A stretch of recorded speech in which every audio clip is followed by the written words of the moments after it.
Jadi tadi kita sudah belajar untuk menghitung keuntungan mekanis serta gaya yang diberikan untuk mengangkat benda menggunakan tuas.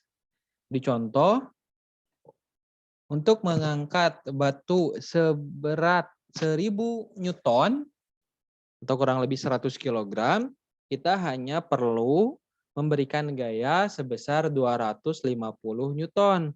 Berarti dengan menggunakan tuas kayu sepanjang 2,5 meter dengan titik tumpu sepanjang 50 cm dari titik beban, kita bisa menghemat gaya sebesar 1/4 kalinya. Ya. Oh, maaf, memberikan gaya 1/4 kalinya, jadi yang dihemat itu sekitar 3/4. Harusnya gaya yang diberikan 1000, ini hanya 250 Newton.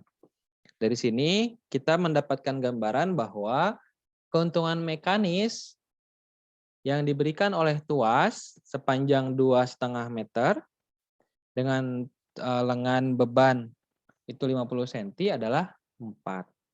Ya, jadi memperingan ya sebetulnya untuk penggunaan tuas ini.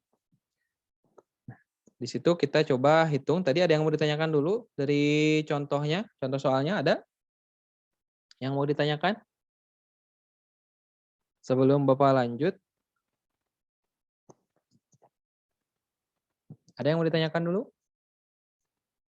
Enggak, Pak. Ya, kalau tidak ada, Bapak lanjut dengan jenis-jenis tuas. Oke, kita perhatikan. Di depan atau di layar, Bapak berikan gambar berupa anak yang sedang bermain jungkat-jungkit. Kita coba identifikasi. Tadi tuas itu ada 3 bagian. Ada titik tumpu, ada titik beban, sama titik kuasa. Kira-kira untuk jungkat-jungkit titik tumpunya yang mana? Di gambar. Per, Pak, yang per. Nah, ini yang tengah itu titik tumpu. Titik bebannya yang mana? Kanan kirinya, Pak. Nah, Yang bisa kanan. ya. Titik beban itu bisa kanan, bisa juga kiri. Kira-kira panjang yang ini yang merah, yang sebelah kanan titik tumpu dengan yang biru panjangnya sama nggak? Kalau jungkat-jungkit biasanya Sama. sama ya, supaya seimbang gitu. Jadi jungkat-jungkit ini punya satu titik tumpu dan titik kuasa dan titik beban yang bisa dibolak-balik. Untuk tuas yang seperti ini disebut dengan tuas jenis pertama. Tuas jenis pertama, posisi titik tumpu itu ada di tengah. Sementara titik beban ada di ujung satunya dan titik kuasa ada di ujung yang lain. Contoh lain nih, misalnya ada tang. Titik tumpunya berarti gimana nih kalau jenis pertama? Ada di tengah, di sebelah sini. Itu titik tumpu. Kalau titik beban yang mana? Dari tang ini. Ujung kanan apa ujung kiri? Titik bebannya. Sebelah kanan atau sebelah kiri? Sebelah kanan. Yo, titik beban. Sebelah kanan apa kiri? Biasanya tang itu kan untuk menjepit sesuatu ya, katakanlah menjepit paku untuk dicabut. Berarti bebannya ada di sebelah kiri. Berarti yang ini titik beban. Kalau ini titik beban, berarti ujung satunya adalah titik kuasa. Untuk tuas jenis pertama, titik tumpu ada di tengah-tengah antara titik kuasa dan titik beban. Contohnya adalah jungkat-jungkit dan tang. Untuk tuas jenis pertama. Pak, kalau ada tuas jenis pertama berarti ada tuas jenis kedua dong. Ya, betul. Tuas jenis kedua kita coba nih. Contohnya adalah gerobak. Ini di pertemuan pertama pernah Bapak tampilkan ya gerobak seperti ini. Titik tumpunya yang mana?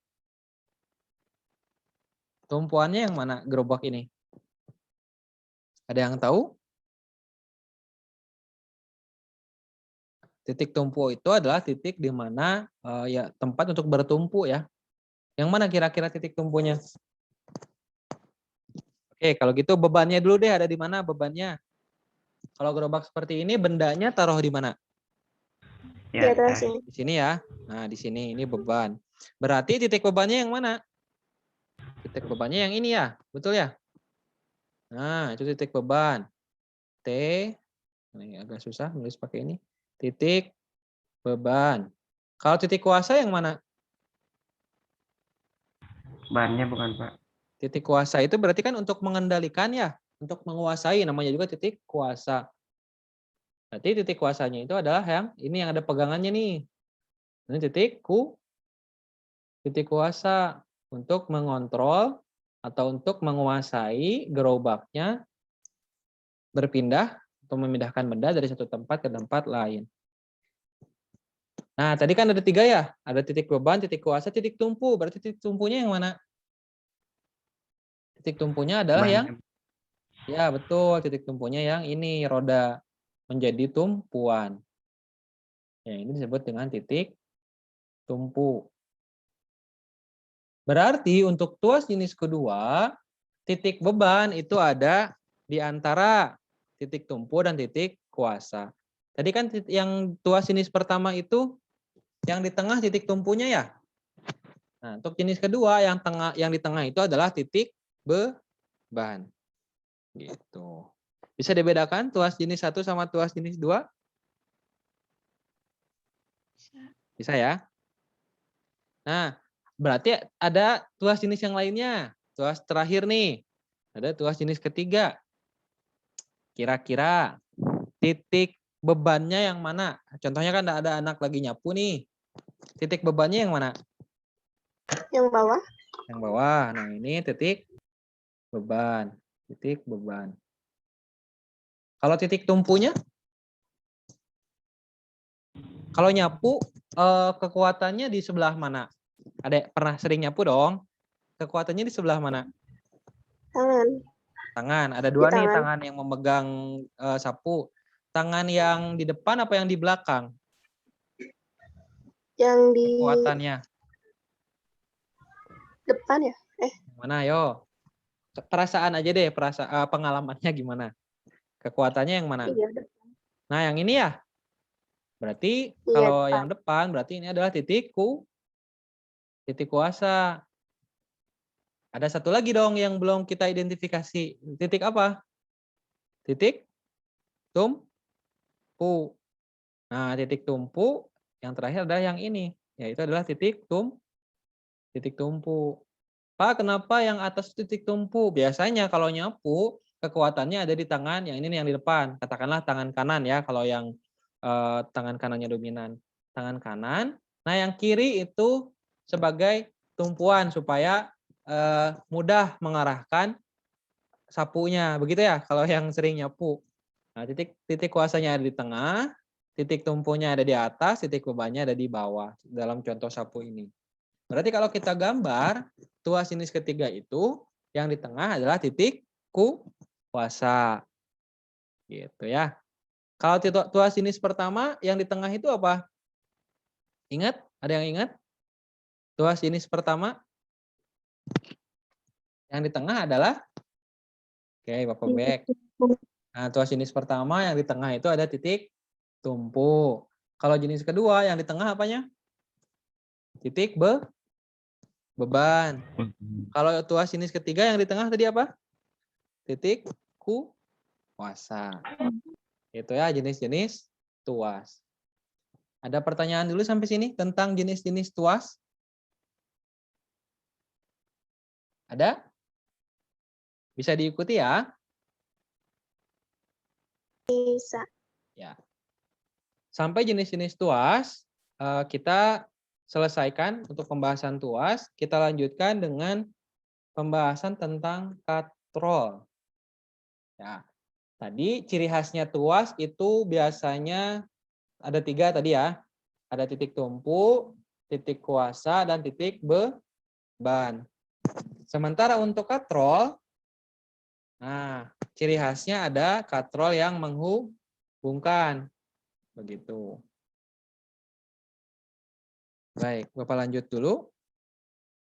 Nah, mengidentifikasi bagian-bagian pada katrol. Ini contoh katrol adalah timbaan di sumur. Gitu. Timbangan di sumur. Ciri khasnya ada apa tadi? Ada yang seperti roda ya. Ada yang seperti roda seperti ini nih. Nah, ini ciri khas dari katrol. Ada apa lagi di katrol tuh? Ada beban. Contohnya di sini adalah beban dari air ya yang ditimba. Ada apa lagi tuh? Kalau ada air, ada katrol, ada apa lagi kira-kira di ujung satunya? Nah, yang ujung sebelah sini tali yang menghubungkan air dengan tangan itu ditarik. Kalau kita gambarkan, ada bebannya, ada katrolnya itu sendiri, ada gaya yang menarik beban melalui katrol. Jadi ada 3 hal ya. Nah, Bapak langsung ke jenis-jenis katrol serta keuntungan mekanisnya. Tadi untuk tuas ada 3 jenis. Tuas jenis 1, tuas jenis 2, sama tuas jenis 3. Untuk katrol juga ada 3. Yang pertama ada yang disebut dengan katrol tetap.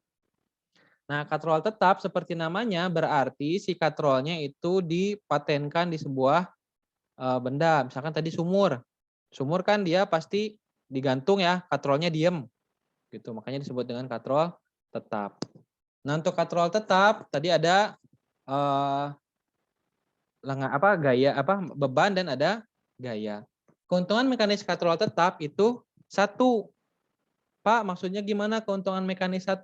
Kalau misalnya air yang ditimba itu bebannya adalah 10 Newton, beratnya adalah 10 Newton, maka harus ditarik juga dengan gaya sebesar 10 Newton. Itu keuntungan mekanisnya 1. Berarti tidak menambah ringan dari beban itu sendiri untuk katrol jenis 1, tetapi memudahkan dalam hal proses penarikan air gitu ya. Jadi kan tanpa katrol pun kan sebenarnya bisa ya menarik air, ditarik gitu ke atas.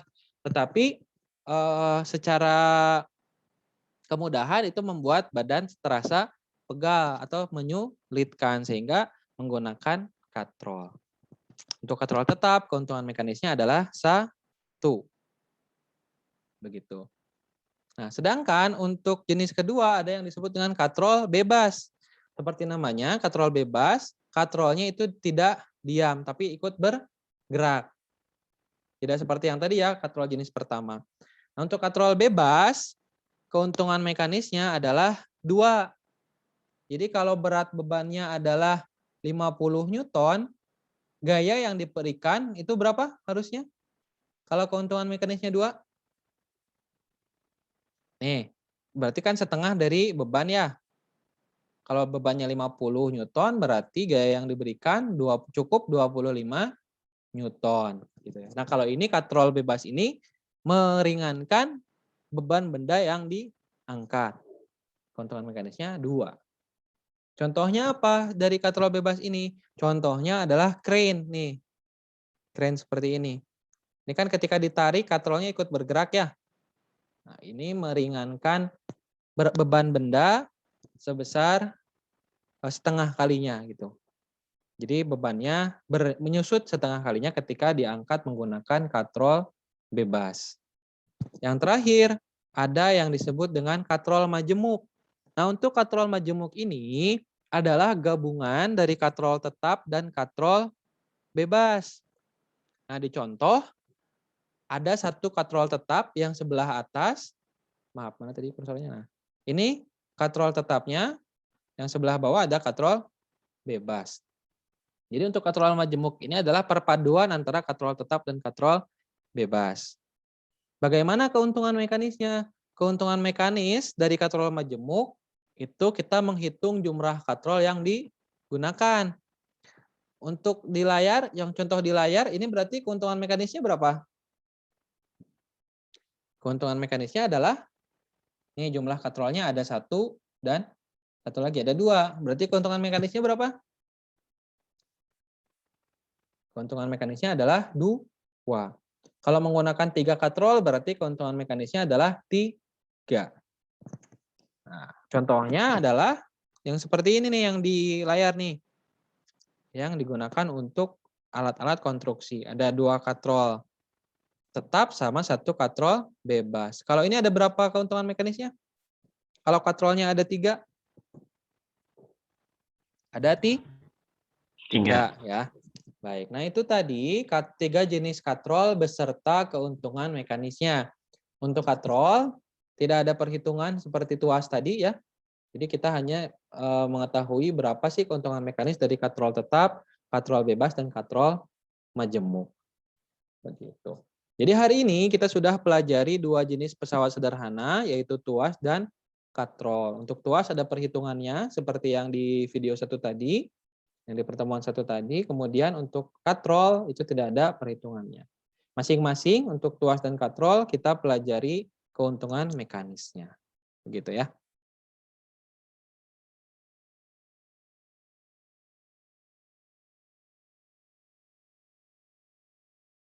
Ada yang mau ditanyakan sampai sini?